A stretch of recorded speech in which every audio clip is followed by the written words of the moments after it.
Alright, one more thing to tell the bits. A GU10 LED lamp. This thing has been water damaged and it doesn't work properly because water has actually gone in. This thing is a Philips, and let's get you on the details on that if you can see it properly.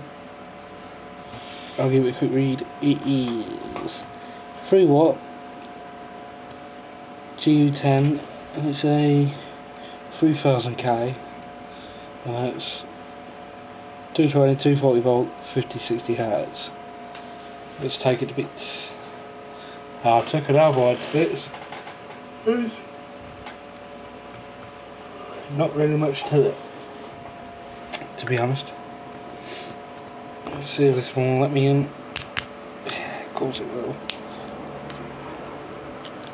So this little cover pops off to reveal a plastic bezel. Put that bit off. And then this little reflector kind of just wedged in there, I suppose. Like that. It just reveals an LED chip. Before we get onto that, it's a nice little reflector that's quite odd. Looks really weird. Actually, I'm just curious, what does the camera look like? I don't know what to focus on. That's weird. That is really weird. Looking at that a bit.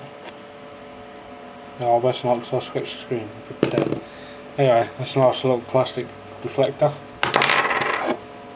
And excuse me. It has been a long day. Got the LED chip in there.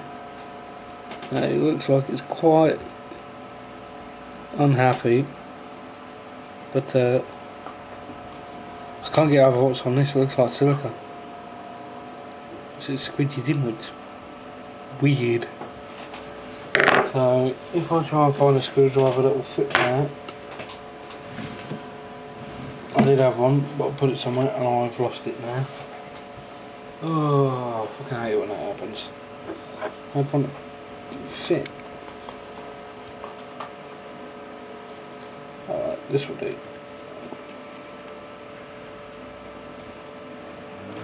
Where's the wrong little thing?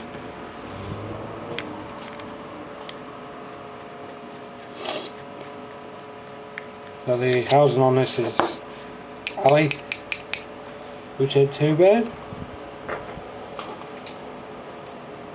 Oh, I do apologise for this. It's been a long day, it's been really hot. So yeah, so we got really 2 solder connections there. Positive, negative, and the chip in the middle. It's weird how it takes 2 big whatchamacallits, 2 big solder points for it. There we go. Ooh. And this is just a little heatsink mat, pretty much. Weird stuff. It's solid until you squeeze it, and then it becomes really adhesive, like this.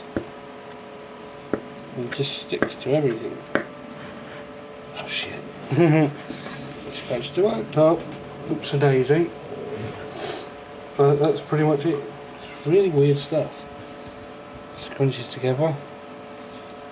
No problem, it just sticks. It's like paper. Weird ass stuff. It smells funky too. So if we have a look at the chip quickly, the camera's about to die. It's an alley circuit board. Quick tag on that. Quick look on the old front there. And yeah, it's an LED cob. And it's got little wires coming off the circuit board onto the actual LED itself. See if I can get you on that. See the little fine copper hairs? It's weird. And this stuff feels like silicone around it. Then if you put enough force, it's off really. See if I can show you them hairs again. Don't know what I took them with me for this. Yeah, I've ripped them out, I think. There's one there still. It's weird, there's like a little indent on the silicone as well, as you can see. So that's pretty much it really. Can't really see how much is chipped in there. It's probably one cob. I mean, it's just a quick tear down really. And rip this thingy open.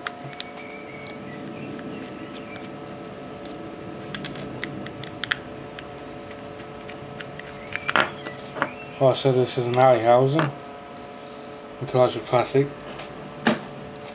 And then that's basically it on the driver. Let's see if I can get it out. Little to no damage.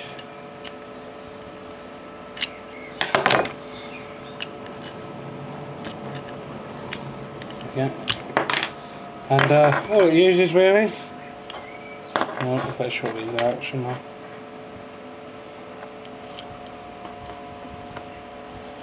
Plastic. That's it. All it uses really. It's a capacitive dropper. That's it. And then a little bridge rectifier, or bridge rectifier, and that's it. Very simple, but it works. Okay. On this side you've got some resistors. Oops. Thermo protection probably. I don't know. There's no fuse. I haven't seen a thermo fuse anyway, so oh well, that'll do. Anyway, that was a little quick breakdown and the tear apart of a water damaged L.E.D GU10. And then that's all that's left at the bottom. It's alive and neutral connections. Anyway, thanks for watching and we'll see you in the next one.